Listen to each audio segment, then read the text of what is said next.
What did the vote tell us? Is it an anti-immigration vote? So it's very clear that the anti-establishment parties surpassed expectations. They're doing much better, and it's almost the end of the Partito Democratico because they've done so badly. Why the vote like this?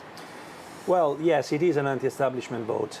I wouldn't say it's anti-migrants, even though there is an anti-immigration part in that. But certainly what Italian voters have been very clearly saying is that they don't want the old phases any longer. I mean, so the Partito Democratico that has governed for the last 5 years, but also Berlusconi. And in many ways, I mean, one can see the point, at least, that there is the widespread feeling that these traditional parties have failed. And that Italy needs something new. But this is despite a recovery, a 1.5% GDP growth last year. Unemployment is coming down. Why does a person on the street not feel that? Well, first of all, because yes, the figures are getting better, but still, I mean, this improvement is not felt by everyone. And the second answer, I would say, is that it's not just the economy.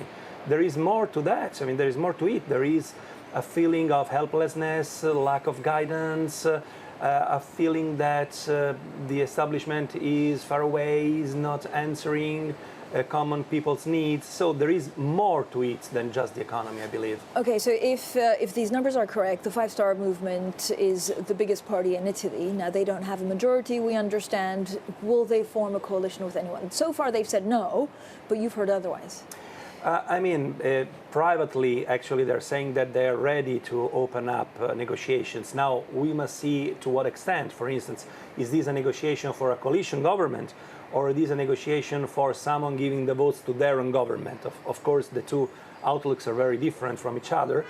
And I believe they are going to open up negotiations and to talk with the other parties. Now, whether this is going to take us anywhere, of course, is still to be seen. Okay, who do you see them entering coalition with? So if you look at the markets, the nightmare scenario, according to a lot of the economists, would be for the markets and therefore for a public deficit, would be Lega and Five Star Movement coalition. You think they won't do that? I think they won't do it because it's totally not in the political interest of the Lega to do anything like that. I mean, these are the two winners of the election, Five Star Movement and League. So why should they enter into a coalition? I mean, the junior partner, the League, would basically destroy its victory. So the League can go straight for occupying the center-right of Italian politics. If they enter a coalition with the Five Star Movement, that option is gone. So I believe the League is going to tell them, go and try.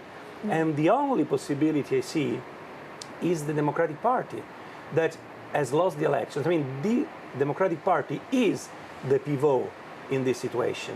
If the PD goes to the right, then we can have a center-right government. If it goes to the Five Star Movement, then we can have a different kind of government. But it is the losing party that is actually going to decide who can form a government. Okay, is this the end of Matteo Renzi? I think it is. I mean, it is Italian politics, so anything is possible as always, but certainly this is his second defeat, very bad defeat in a row, and I don't see him surviving this. Okay, this is pure speculation. It is almost game theory, but if, let's say the scenario that you think is possible, which is a Five Star with a PD coalition, what would that government look like? So we've had names from Mr. Di Maio, who's the leader of the Five Star, politicians that have never really been politicians before. Yeah. Yes, this will be a government possibly with some experienced ministers from the PD and some inexperienced minister for the Five Star Movement. I mean, if we believe that it is not possible to stabilize Italian politics without the Five Star Movement, because they got more than 30%, then having a government with the PD is in a certain way a kind of insurance, because we know that we are going to have someone with an experience in that government.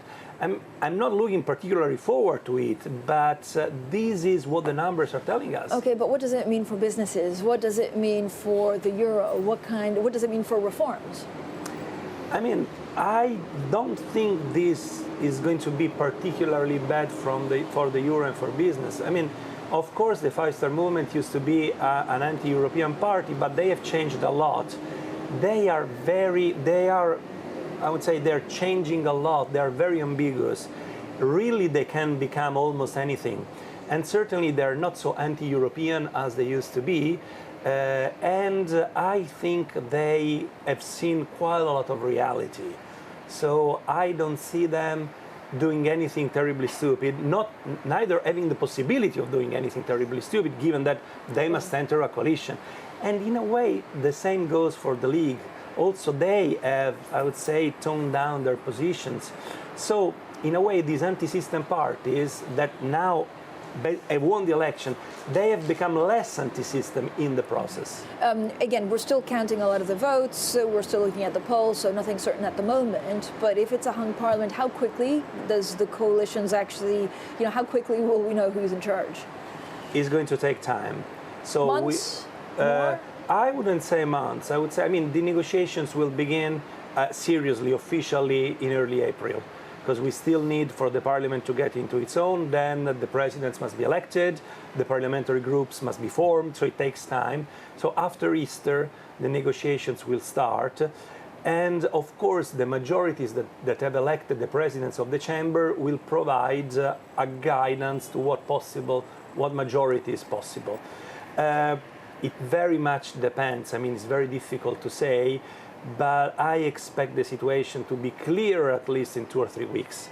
And then we'll see whether it's going to take months. I don't believe months, or less than that, or if a majority is possible at all. Because, of course, one of the possible outcomes is that no one wants to be with anyone, and so a majority is not possible. All right, this is unlikely, I believe.